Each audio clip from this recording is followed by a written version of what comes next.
Apakah benar jika seseorang berbuat sejuta kebaikan, tetapi melakukan satu dosa tetap masuk neraka?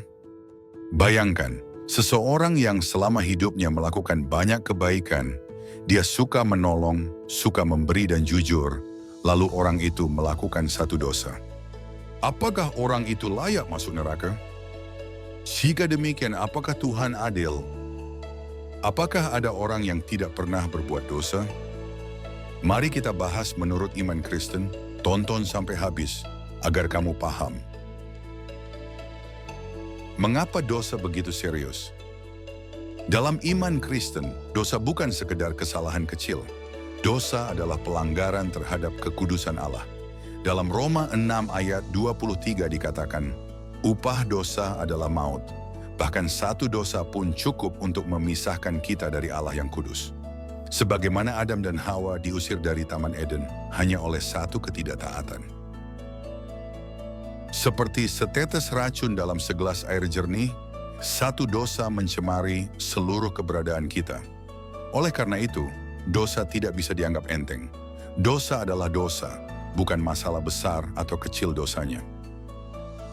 Banyak yang berpikir bahwa kebaikan bisa menutupi dosa.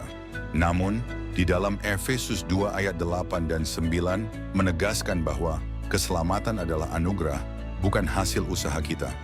Tidak ada jumlah kebaikan yang bisa menghapus dosa kita. Dalam iman Kristen, kebaikan adalah buah dari iman, bukan alat untuk membeli keselamatan. Neraka bukanlah hukuman yang Tuhan berikan dengan senang hati. Sebaliknya, itu adalah konsekuensi dari pilihan manusia untuk menolak kasih dan pengampunannya.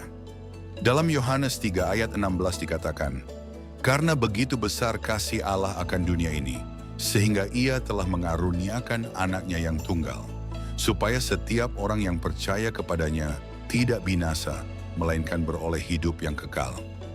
Ini menunjukkan kasih Allah yang besar, namun juga menekankan bahwa siapa yang tidak percaya akan binasa. Manusia memiliki kehendak bebas. Tuhan menghormati kebebasan kita. Jika kita memilih untuk menjauh darinya, Ia menghormati pilihan itu, meskipun itu berarti keterpisahan abadi dengan Dia.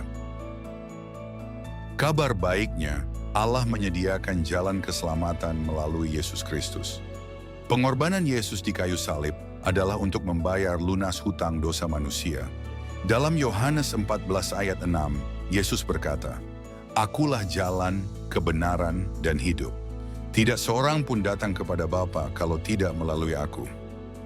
Keselamatan bukan tentang seberapa banyak kebaikan yang kita lakukan, tetapi tentang menerima anugerah Allah melalui iman kepada Yesus. Sejuta kebaikan tidak bisa menyelamatkan kamu dari satu dosa. Namun satu tindakan iman kepada Yesus dapat menghapus semua dosa kamu. Pilihan ada di tangan kamu. Apakah kamu akan menerima anugerah itu hari ini? Tuhan mencintai kamu. Datanglah kepada kasih-Nya yang ajaib agar kamu diselamatkan.